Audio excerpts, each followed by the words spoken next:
It was one of the most powerful regimes to ever exist on Earth, and the only nation capable of going toe-to-toe with the might of the American military. But it went up in smoke in just a few short years. This is the real reason the Soviet Union collapsed. The seeds of the Soviet Union were planted all the way back in the 19th century. Serfdom was abolished in the Russian Empire in 1861, but even then the terms were highly unfavorable to the peasants. First, they had to continue working the land that belonged to the nobles for 2 years after the abolition, and said nobles got to keep the best bits of Russian land. To add insult to injury, nobles had their debts paid by the Russian government, while freed serfs paid as much as 34% over market price for the tiny plots of land they were granted. Naturally, this led to revolts and the dream of a Russia by the people for the people. The seeds of communism were sown. In 1905, an ongoing wave of revolution led to what became known as the First Russian Revolution. The cause of the revolution was fourfold. Peasants were earning too little and weren't allowed to either sell or mortgage the land they'd been given, instead being forced to continue working it for meager pay, a step not far removed from actual serfdom. Ethnic and national minorities also resented the Russian government for its discrimination against them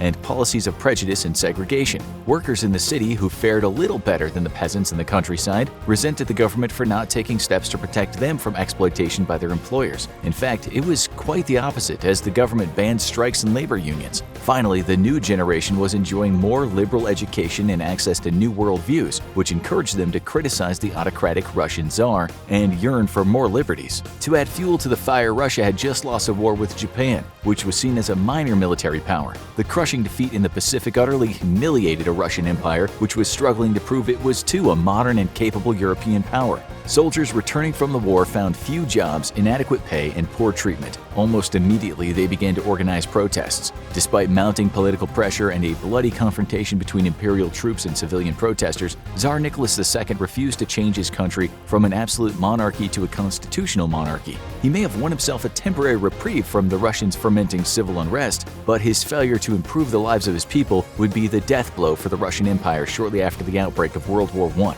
As the First World War broke out, Germany initiated a plan to defeat the Allies. Facing a two-front war, Germany first tried to knock France out of the war in accordance with the Schlieffen Plan. However, the plan had been heavily modified and rendered largely ineffective by then. As the war dragged on to a détente in the West, Germany saw political weakness in Russia due to civil unrest and focused on inflicting maximum casualties on the aging empire. Russia thus saw some of the most brutal fighting of the opening years of the war, and by 1917, a mix of German aggression and poor performance by the Russian military led to an almost complete collapse of the Russian morale. Back home, food shortages and general war weariness only compounded the anger of the Russian people, until finally it was too much. Workers and soldiers launched a spontaneous uprising in Petrograd, culminating into the February Revolution, which overthrew Nicholas II and his imperial government by March of 1917. The Tsar's government was replaced by a provisional government which planned to hold elections to a Russian Constituent Assembly and then rejoin the war on the side of the Allies. But as the Tsar was being overthrown, worker councils known as Soviets began to spring up across the country. Vladimir Lenin led his own faction, known as the Bolsheviks, in uniting many of these Soviets and pushing for a socialist revolution. Lenin viewed the Constituent Assembly as another form of the Duma created by the Tsar to appease the peasants. While commoners could be elected to the Tsar's Duma, in truth they held very little power, and the Tsar reserved the right to veto any of their decisions. Lenin feared the Constituent Assembly would be a modern version of the old Duma, and led the Bolsheviks and their supporters in a popular revolt. On November 7, 1917, his forces stormed the Winter Palace in Petrograd, dismantling the provisional government and granting all political power to Lenin and the Soviets. The very next month, the new Bolshevik government signed an armistice with the Central Powers, though fighting resumed in the new year until finally in March the Soviet Union was officially out of World War I with the signing of the Treaty of Brest-Litovsk. Lenin had no interest in fighting what he saw as a war of imperialist aggression between competing imperial powers and wanted the Soviet Union to stay out of it. For the Allies, the Soviet withdrawal was a strategic disaster. It allowed Germany to concentrate the full bulk of its forces against Britain and France. Thus, they sent military aid to imperialists and other revolutionaries inside of Russia who wished to see the Bolsheviks overthrown out of power. As enemies of the Bolsheviks grew, a civil war between communist Reds and the various Allied revolutionaries known as the Whites began. From the beginning, the odds were against the Whites, as they differed wildly in opinions and goals. Some wished to see the Tsar return to power and the Russian imperial government restored. Others had no intention of allowing the Tsar to rule again and simply wanted the communists out of power. Western Europe powers were just happy to have anyone win the war who would put Russia's military back into action against Germany. The Bolsheviks, however, were completely unified in their resolve to resist the Whites. To prevent an imperial government from being re-established, they executed the Tsar and his family in a famous massacre. Their deaths came as a shock to many across Europe who still clung to the old imperial thinking that saw monarchs as nigh untouchable political figures who, even if out of favor, were to be exiled at best, and certainly not gunned down in a basement. In the end, the unified Reds defeated the Whites and the growing Soviet Union remained intact, abiding by its agreement with Germany to remain neutral in the ongoing war against the Allies. On the 28th of December 1922, the Union of Soviet Socialist Republics would officially come to be as a result of the conference between Soviet Russia, the Transcaucasian Socialist Federative Soviet Republic, Soviet Ukraine,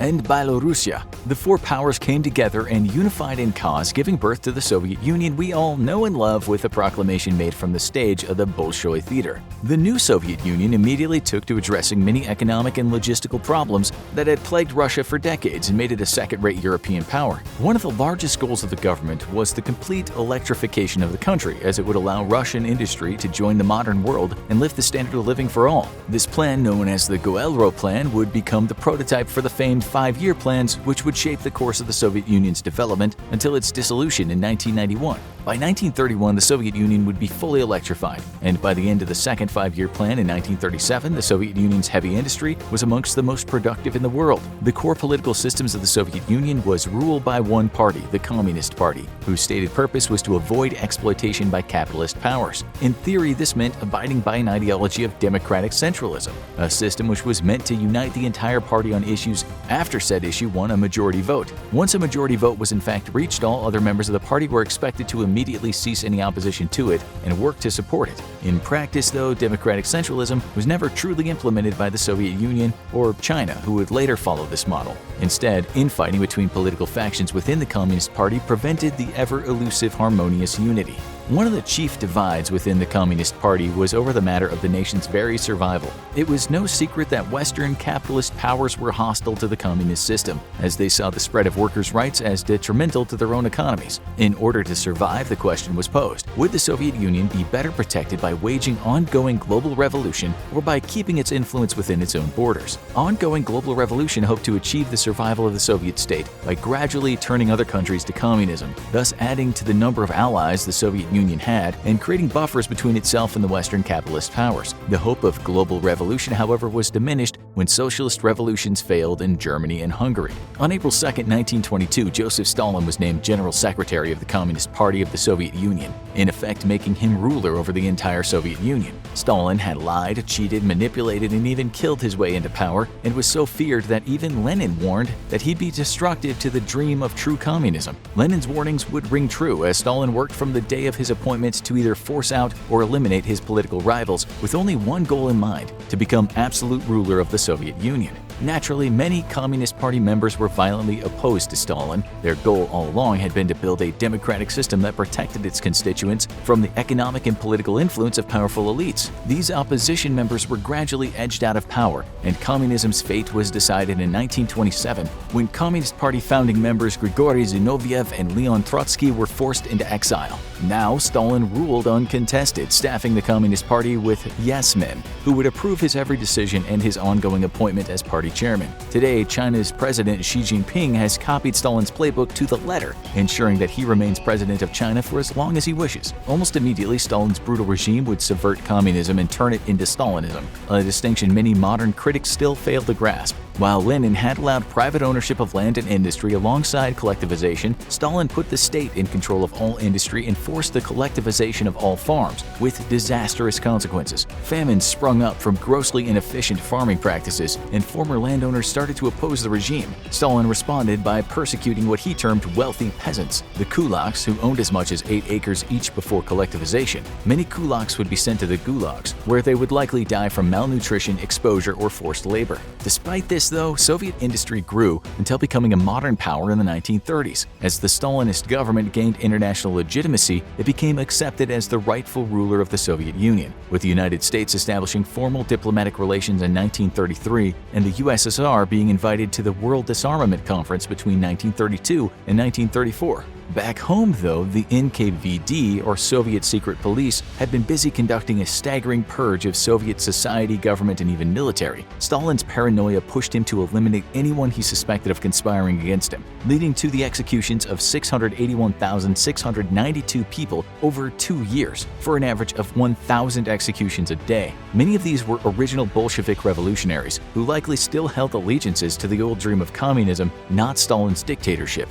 Stalin's purges, though, were about to cost the Soviet Union greatly. When Britain and France refused a formal alliance against Nazi Germany, Stalin decided to instead cozy up to Germany, leading to the Molotov-Ribbentrop Pact and the German-Soviet Commercial Agreement in August of 1939. With promises of German support and non-interference, the Soviet Union was able to occupy Lithuania, Latvia, Estonia, Bessarabia, northern Bukovina, and eastern Poland. Meanwhile, under the pretense of increasing the security of Leningrad, the Soviet Union attempted to coerce Finland into ceding 16 miles of territory along its border, terms it knew Finland would never agree to. When Finland predictably refused, a much larger Soviet Union immediately invaded, prompting the infamous Winter War. Vastly outnumbered, Finnish forces nonetheless inflicted horrible casualties on the Soviet juggernaut. Thanks to Stalin's purges, much of the veteran leadership which had built the Red Army from the ground up had been replaced with inexperienced lackeys, valued more for their political loyalty to Stalin than for their ability to lead. Finland routinely outfought and outmaneuvered the Soviets, who were forced to fight Finland to a truce with overwhelming numbers alone. In the end, Finland lost much of its territory to the Soviet Union, but the Soviet juggernaut was the true loser. Its performance was so terrible during the conflict that it encouraged Hitler to draw up plans for the invasion of the Soviet Union, costing the nation millions of lives. The Soviet Union would go on to join the Allies after the German invasion and would suffer approximately 27 million casualties in the fighting. By the end of the war, though, the Soviet Union had become a superpower and one of the original founding members of the United Nations, and a member on the UN Security Council, which granted it veto power over any resolution the UN proposed. After the war, the United States viewed the Soviet Union as a hostile power and reneged on wartime promises of economic aid to help it in reconstruction. This, along with Stalin's increasing global ambition, drove a wedge between the two superpowers. By 1949, the clash between Western liberal democracies and Stalinist authoritarianism led to the freezing chill of the Cold War.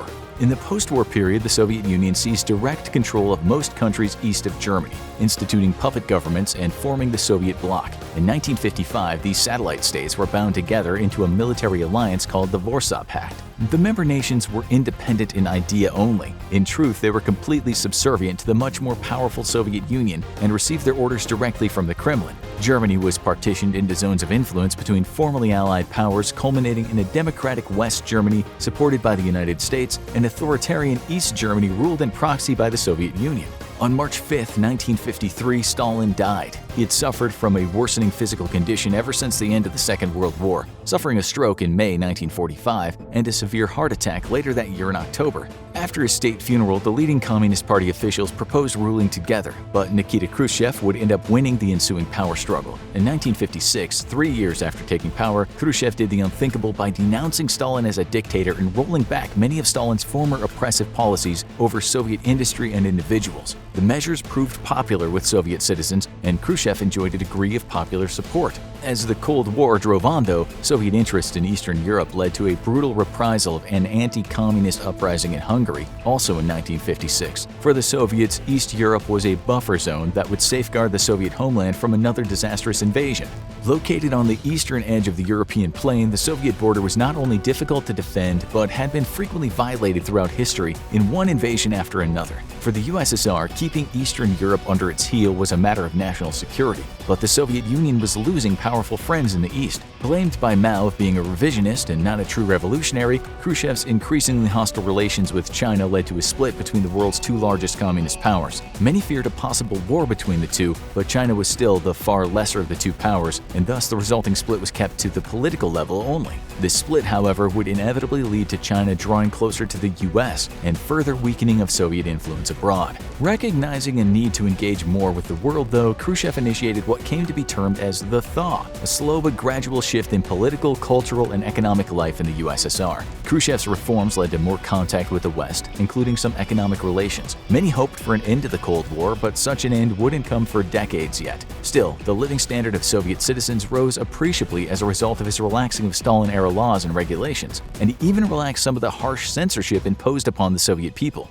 In 1962, though, Khrushchev precipitated what would become known as the Cuban Missile Crisis when he deployed nuclear missiles to Cuba. The resulting military standoff put the world on the knife's edge of nuclear war, but last-minute negotiations between American President John F. Kennedy and himself led to a de-escalation that averted all-out disaster. While Khrushchev had averted global nuclear war, his backing down from the United States was seen as a sign of weakness by his political rivals. By 1964, they'd grown so emboldened that they ousted him from power, though he was allowed to retire to the countryside instead of meeting the typical fate of unfavorable Communist Party members, namely being shot in the head. Immediately after Khrushchev, a short era of collective leadership ensued, with Leonid Brezhnev as General Secretary, Alexei Kosygin as Premier, and Nikolai Podgorny as the chairman of the Presidium. However, given that you likely only remember the name Brezhnev, you can guess how that ended, as Brezhnev ousted his co-leaders and ruled as preeminent Soviet. Brezhnev's rule proved to be far less popular both at home and abroad. He retightened rule on the lives of Soviet citizens and took a very aggressive stance against dissidents both within the USSR and in Warsaw Pact nations.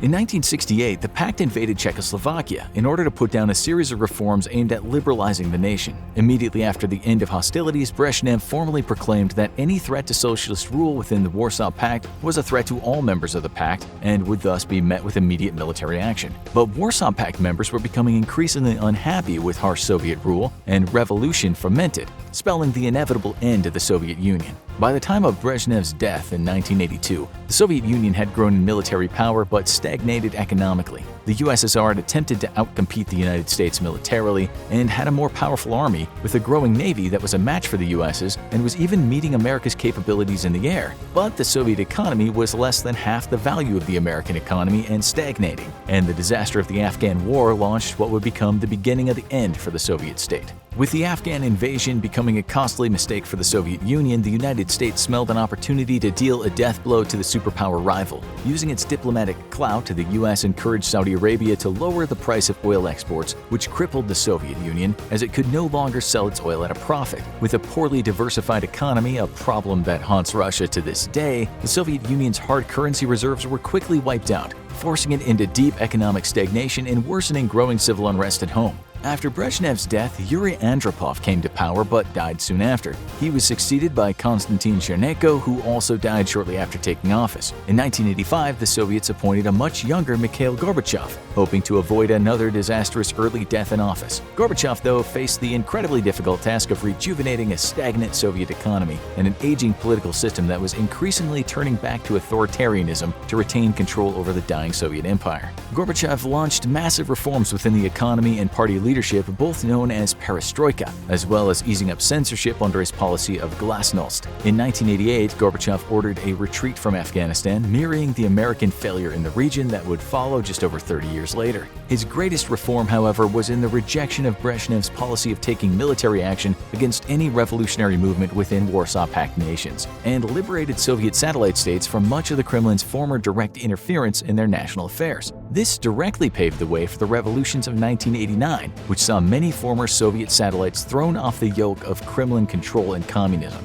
Soviet republics, however, also began to pursue independence, and in 1990 a law was passed that would allow a republic to secede if more than two-thirds of its residents voted in favor of it. These would be the first free elections many Soviet citizens would ever see, and they elected their own legislatures to rule them, which would draft laws contrary to Soviet legislation. With the end of the Soviet Union in sight, panic led to action amongst old communist hardliners within the party. An attempted coup by hardline party members and the KGB tried to oust Gorbachev and reverse his popular reforms. The coup, however, ended in failure thanks to massive popular support against it. Boris Yeltsin was instrumental in the prevention of the coup, and his victory would propel him to public limelight and ensure his role as Russia's first elected president after the fall of the Soviet Union. That failed coup also emboldened many Soviet republics to declare independence, and in August 1991, Latvia and Estonia followed Lithuania's example the year before and declared themselves independent. In late August of that year, Gorbachev resigned as general secretary, and the activities of the Communist Party were soon suspended indefinitely. The Soviet Union was over, and Boris Yeltsin, who had been elected president in July, now took control of a democratic Russia. Democracy's victory in Russia, however, would be short-lived, as the rise to power of Vladimir Putin would result in purges of opposing political parties, the press, and dissidents alike. With Putin returned to the NKVD-style secret arrests and executions, even sending assassins to kill dissidents abroad. Today, Putin has rewritten the Russian constitution to ensure he can remain in power forever, and Russia has once more turned back to Stalin-style authoritarianism and become a failed democracy. Now go watch What If Russia Invades Ukraine to find out what happens next, or click this other video instead.